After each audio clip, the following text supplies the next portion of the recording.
Gue jalanin dulu. Berapa? Siap. Ya Pak.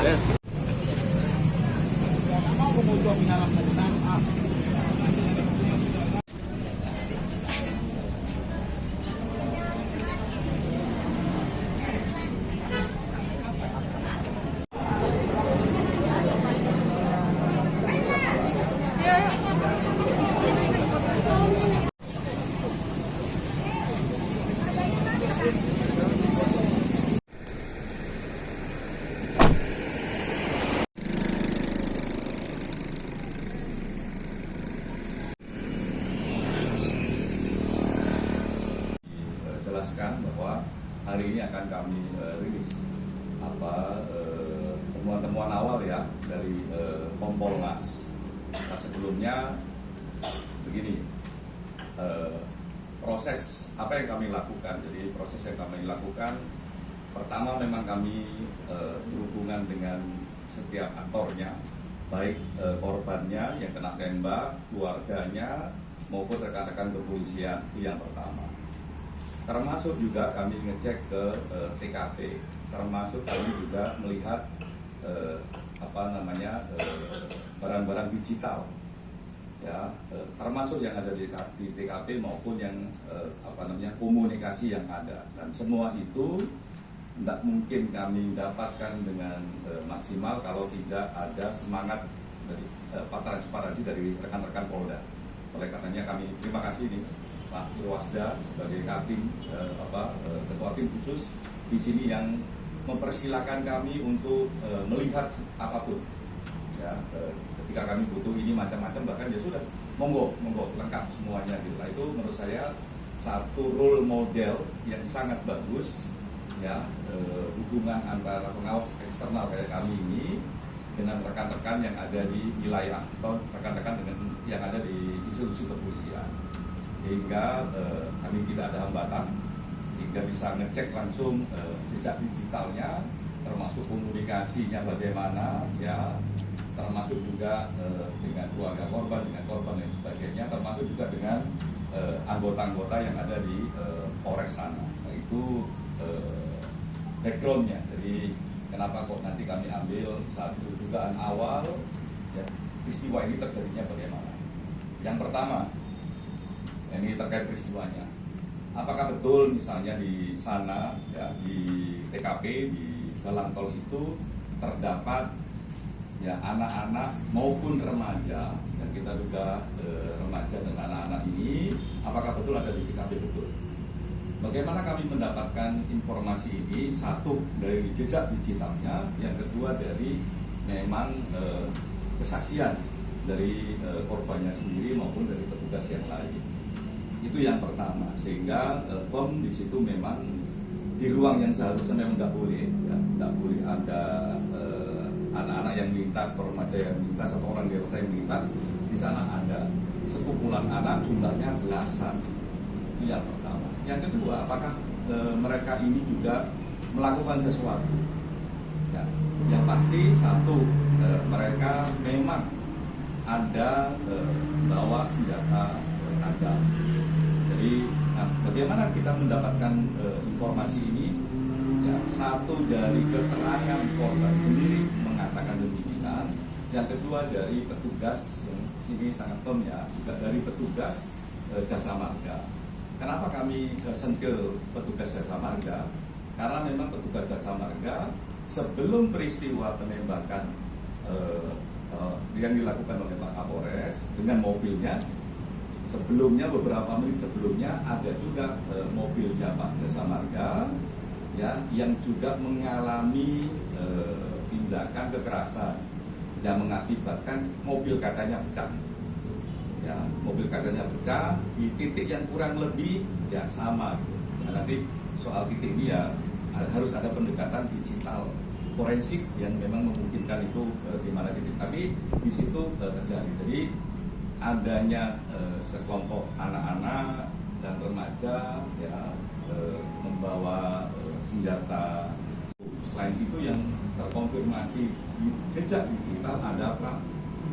Kalau istilah di sini petasan, tapi istilah kalau di kampung saya di Jawa sana kayak kembang api gitu. Jadi yang memang dia bisa kalau disulut ya dia bisa memiliki daya dorong yang lumayan. Nah itu juga ada.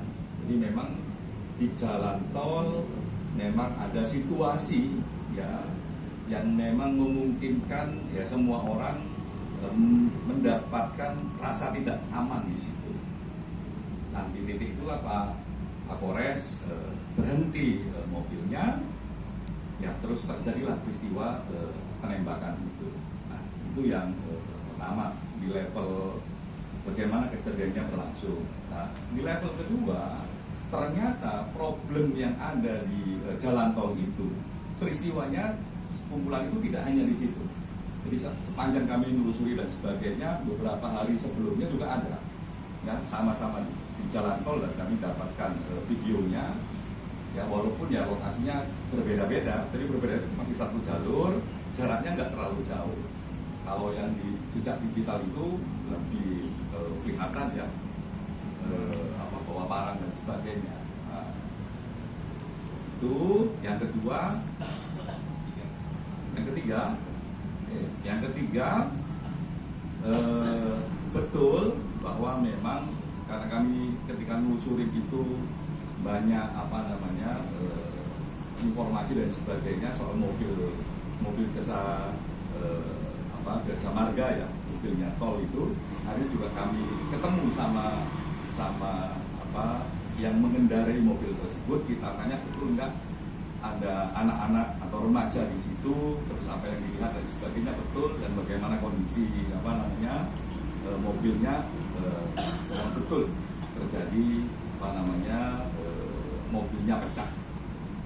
Nah dari peristiwa itu apa sebenarnya terjadi kok bagaimana sampai adanya penembakan?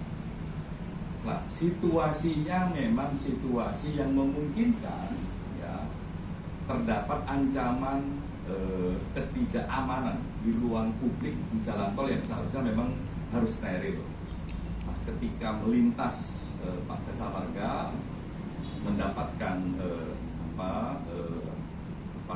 tidak kekerasan, habis itu sekian menit setelahnya Pak Polres lah berhentilah dia. Mungkin berhenti ini melihat anak-anak itu yang bawa senjata dan sebagainya. Oleh karenanya dia melakukan tembakan. Detail peristiwanya soal penembakan ini direkam jejak digitalnya tidak bisa diurai dengan jelas dengan mata telanjang. Dia harus diurai dengan laboratorium forensik. Makanya kami akan tunggu itu hasil dari laboratorium forensiknya. Tapi kalau pertanyaannya begini, apakah ada potensi pelanggaran terhadap SOP yang ada? Dalam konteks penembakan terdapat dugaan pelanggaran terhadap penerapan SOP. Bagaimana respon situasi yang ada dengan tindakan yang diambil? Dugaannya ada. Nah, kami belum bisa memastikan bagaimana kisah ceritanya detail karena memang Pak Kapolres sekarang sedang dipatsus di Propam. Nah, namun demikian ada dua hal dalam konteks ini. Yang pertama, kami menghormati mekanisme Propam, biarkan mereka berjalan, ya, menggali sedetail-detailnya, sekomprehensifnya atas peristiwa tersebut. Apalagi kemarin juga beberapa hari ini juga tim Propam juga melakukan pendalaman. Jadi tidak hanya mendapatkan informasi dari Pak Kapolres, tapi pendalaman semua pihak, ya, termasuk supir dan adisinya Pak Kapolres. Kami akan itu penting untuk diukur, terutama apabila nanti ada rekam jejak digitalnya lebih terang ketika ada pendekatan digital forensik. Nah, berikutnya yang nggak kalah penting begini. Setelah kami telusurin macam-macam, ketemu sama semua pihak, termasuk juga pihak masyarakat yang sebenarnya tidak ada hubungannya dengan peristiwa ini. Ya, masyarakat kumpul macam-macam ke Polres, ngasih masukan dan sebagainya. Apa yang penting di situ? Ternyata masyarakat misalnya bilang, Pak, ini sebenarnya memang problem sosial di sana banyak. Ya, apalagi waktu kami di sini kemarin ada tawuran itu, problem sosial itu ada sampai ke Pak Kapolres Dan masyarakat itu bilang kita memang butuh sikap tegas respon itu oleh rekan-rekan kepolisian. Maka, mereka memberikan masukan ke sana, ke kami. Saya bilang ya tegas sih boleh, ya kan memang itu polisi harus tegas, tapi pendekatan problem sosialnya harus holistik. Polisi menjadi bagian penting dari pendekatan yang komprehensif tersebut, yang holistik tersebut. Makanya ya terima kasih masukan masyarakat, tapi sekaligus kita mengajak masyarakat untuk bahu-membahu bagaimana menyelesaikan ini secara komprehensif, sehingga problem sosial dengan kekerasan itu nggak sering terjadi gitu. Maka ketika kami dan level mengambil tindakan itu yang paling kuat ya, dugaan pelanggaran. Nah, karena jarak jejak digitalnya memang harus dideketin dengan pendekatan saintifik sehingga lebih terang buktinya itu, makanya kita tidak bisa ngukur levelnya mana. Misalnya kalau ringnya itu 10 misalnya 1 sampai 10, apakah ancamannya levelnya 10, apakah ancamannya levelnya 5, dan tindakannya apakah setara 5 atau setara 10, kita belum tahu. Tapi yang dugaan kuatnya adalah bahwa memang membaca ancamannya yang dilakukan oleh Pak Kapolres, dugaannya memang menyalahi SOP yang ada di level ancaman dan level respon terhadap ancaman. Mabes Polri ya di proses sama mereka, ya statusnya sampai sekarang ya masih itu ya. Dan ini yang paling penting juga ya, kalau ngomong status misalnya ini bagaimana dengan Polres status Polres Pelawan. Ya kalau kami sih mendukung soal nonaktif ini. Kenapa kok ini mendukung? Karena dengan nonaktif lah salah satu yang paling penting proses dalam pengungkapan apa sebenarnya yang terjadi, menjadikan peristiwa itu terang benderang semakin mudah dan itu terbukti. Makanya kami mengapresiasi langkah yang dilakukan oleh Polda untuk melakukan nonaktif itu apresiatif. Soal nanti dikembalikan tidak dikembalikan ya tergantung pada pemeriksaan tim pengawas, mau internal maupun eksternal. Eksternal kami pengawas internal ada Propam, ada Irwasum. Ya nanti kita lihat itu. Tapi yang pasti ya dugaan sementara awal kami memang ada dugaan pelanggaran prosedur yang dilakukan oleh Kapolres ini.